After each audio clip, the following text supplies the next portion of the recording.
코로나19 바이러스는 기본적으로 변이가 잘 생기는 바이러스입니다.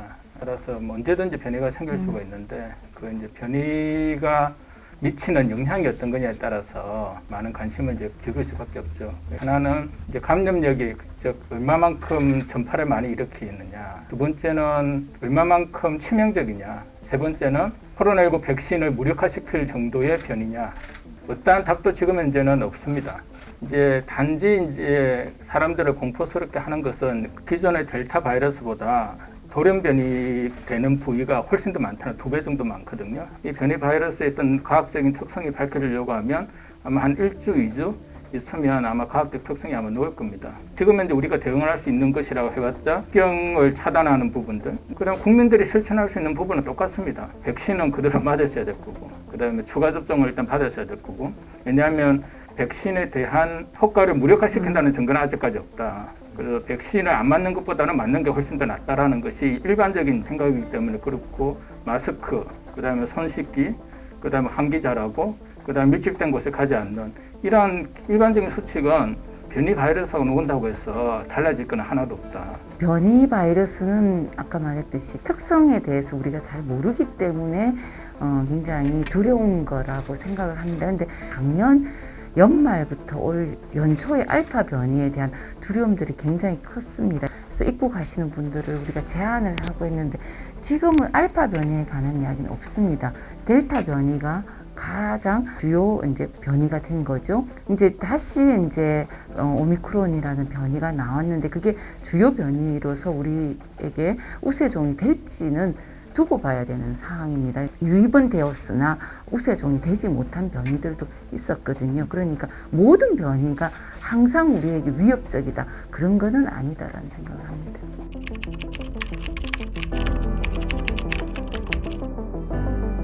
단계적 일상회복에서 단계가 있잖아요. 우리가 감염 규모에 비해서는 좀 더 많이 풀어줬던 부분들이 있어요. 왜냐하면 그것은 이제 소상공인 자영업자들의 요구가 워낙 이제 강했기 때문에 소모임에 대한 인원 제한들을 많이 풀어주고 백신 미접종자도 4명씩이나 이렇게 이제 했어야 하는데 그러다 보니까 백신 미접종자들에서 감염이 계속 나오고 그다음 60세 이상 어르신들이 백신놀이나免疫이 저하된 상태에서 지역사회에서 워낙 모임대로 활성화되다 보니까 거기를 통한 이제 감염이 많이 되는 거죠. 지금 현재는 방역이나 의료 대응이 상당히 과부하에 지금 현재 걸려 있다. 그리고 이것을 다시 정비를 하는 데는 시간이 필요해요.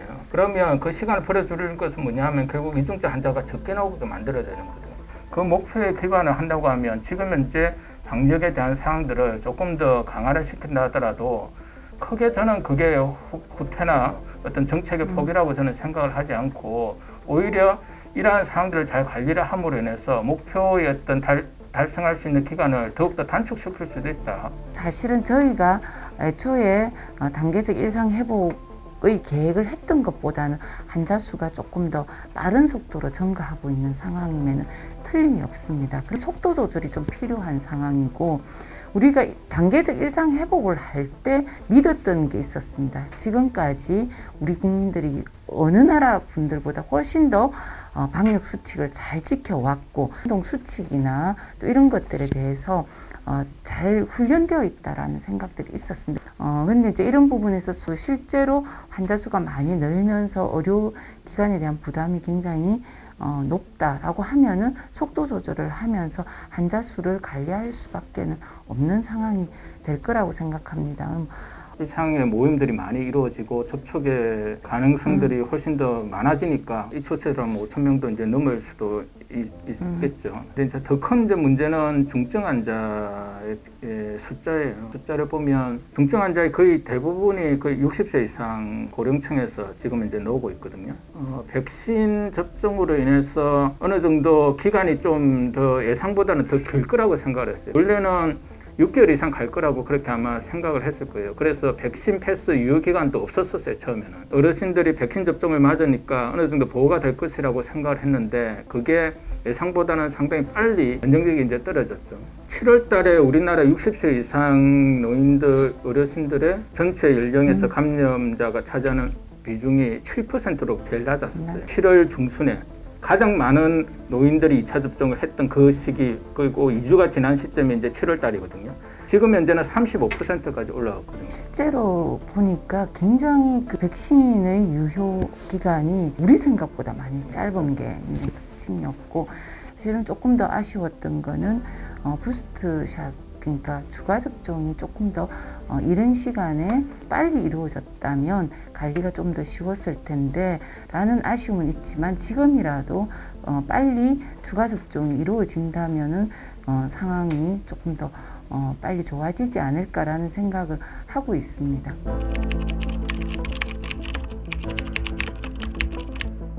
결국에는 이제 오미크론은 아직까지는 불확실한 변이고, 델타는 확실하잖아요. 감염력이 원래 우한에서 발견된 바이러스보다 엄청나게 강한 감염력을 보이고 있고, 그 다음에 치명률도 상당히 강한 치명률인데 그것이 백신으로 저지가 되었다라는 거죠. 그러면 확실한 것에 대해서 먼저 대응을 해야죠. 지금 현재 사망이 많이 발생하고 위중증 환자가 많이 발생하는 게 오미크론 때문에 그런 거는 전혀 아니거든요. 델타 때문에 그런 거고, 백신에 대한 면역 효과가 떨어지기 때문에 다시 추가 접종을 하면 대부분 다 그 면역력이 올라가면 재감염이 안 되거든요. 그래서 그러한 부분들에 대해서 현실적인 저는 판단이 필요하다라는 생각입니다. 지금 현재 저희가 맞고 있는 백신은 델타 변이를 해서 만든 백신이 아니라 처음 유행한 코로나19의 바이러스를 기준으로 만들었지만 델타 변이에도 유효한 백신이라는 겁니다. 이 백신이 오미크론에도 유효하지 않다라는 근거는 없습니다. 결정된 게 없기 때문에 지금은 맞는 것이 그래도 훨씬 더 효과적일 거다라는 생각을 하고 있고, 또한 많은 분들이 백신 접종을 해서 환자 수를 절대적으로 줄여나가는 게 새로운 변이를 만들어내는데 가장 효과적으로 대응하는 방법이기도 합니다. 백신에 대한 불안감이라는 것이 그건 뭐 어디든지 마찬가지 있죠. 왜냐하면 또 이 코로나19 백신이라는 것이 장기간의 연구 개발을 통해서 검증된 게 아니잖아요. 우리가 흔히 아는 예방접종들은 상당히 오랜 기간 동안 관찰이 되었고 이상 반응이 뭔지를 다 어느 정도는 확립이 되어 있는 그런 거예요. 근데 코로나19는 그게 없으니까 당연하게 이제 국민들이 이제 불안해 그런 것은 뭐 저는 당연하다고 보고, 그런 불안감에 비해서는 우리나라는 예방접종이 너무나도 높은 그런 국가이다라고. 그래도 이제 지금 백신을 그래도 많은 인류들이 맞았잖아요. 처음에는 뭐 아니다가 하다가 또 이제 백신으로 인한 이상 반응일 수 있다고 해서 인정이 되는 그런 부분들이 있으니까 그런 어떤 허용의 범위를 점점 더 넓혀주고, 좀 그러한 어떤 데이터들을 좀 많이 모아서 요것은 이상 반응이겠다, 그래서 보상이 필요하다는 것을 좀 적극적으로 또 신속하게 안내해주는 그런 부분들은 제가 볼 때는 필요하리라고 생각이 들고요. 우리나라 분들이 거부 반응이 있다라고 하는데 거부 반응이 그렇게 높지 않다. 약간의 거부 반응을 너무 침소봉대해서 보도를 하거나 하는 게 더 조금 문제일 수도 있겠다라는 생각을 하고요. 모든 예방접종이 100%의 면역력 획득이라는 건 있을 수가 없습니다. 그리고 또한 이 백신의 면역력이 얼만큼 지속되는지가 명확하지가 않습니다. 저희가 백신 패스를 지금 유효기간을 6개월로 잡았는데 실제로 6개월까지 안 간다는 백신 종류에 따라서 다르지만 그런 이야기도 있기 때문에 실제 일정 기간 동안 주기적으로 계속 추가 접종을 해야 되는 백신일 수도 있습니다. 그러니까 우리가 말하는 백신의 효과를 계속 지속시키기 위해서 접종 스케줄을 어떻게 잡아야 되는가가 아직 명확하지 않기 때문에 지금은 그런 것들을 저희가 이제 정하는 과정 중에 돌파 감염 사례는 굉장히 많이 생길 거다라는 생각이 듭니다. 지금 추가 접종을 받고 있잖아요. 추가 접종을 받게 되면 아마 면역력이 상당히 올라갈 겁니다. 그렇게 되면 유행은 안정화될 가능성이 상당히 있다. 그게 일단 가장 최우선은 위중증 환자를 줄이는 게 가장 최우선이니까. 그래서 60세 이상 추가 접종을 받게 되면 위중증 환자가 줄어들 거고, 그와 동시에 확진자 수도 줄어들 거예요. 보통 한 추가 접종 받자마자 면역이 획득되거든요. 아까 말했던 변이 바이러스하고 다른 하나는 겨울철 이러는 그 두 가지 중요한 변수가 이제 있긴 하지만, 우리가 이제 실내 활동하면서 마스크 잘 착용하고 방역수칙 잘 지키고 이렇게 하고 추가 접종 받게 된다면 여행 부분은 좀 안정화될 가능성이 높다. 아 근데 연말에 연초까지 다들 부서 회식 하신다고 계획 데가 많아서 조금 걱정이 되는 부분이 있고 11월, 12월은 어느 정도 환자 수가 늘고 굉장히 좀 우리 의료 시스템에 굉장히 부담이 가는 시기가 되지 않을까라는 생각합니다. 그리고 그 코로나가 엔드 코로나는 없을 것 같아. 환자 수가 어느 정도 관리가, 특히 중환자 수 관리가 한 수준에서 우리가 계속 갈 것 같다. 예방접종을 일정하게 쭉 한다면 발생하더라도 산발적으로 발생하거나 중증으로 진행되지 않는 질환으로 갈 가능성이 굉장히 크다라는 생각이 듭니다. 마스크는 글쎄요. 여튼 유행이 안정화될 때까지는 상당 기간 아마 써야 되지 않을까 싶어요. 마스크를 써서 호흡기 감염도 많이 사라졌잖아요. 마스크 손 씻기만 잘 하더라도 감염성 질환들은 대부분 다 예방이 가능한 거니까 돈도 크게 들리지 않고 예방이 가능한 거니까 사람들이 밀집해 있는 곳은 마스크 쓰는 것은 상당한 기간 동안 갈 가능성들이 높다라고 생각이 들고요.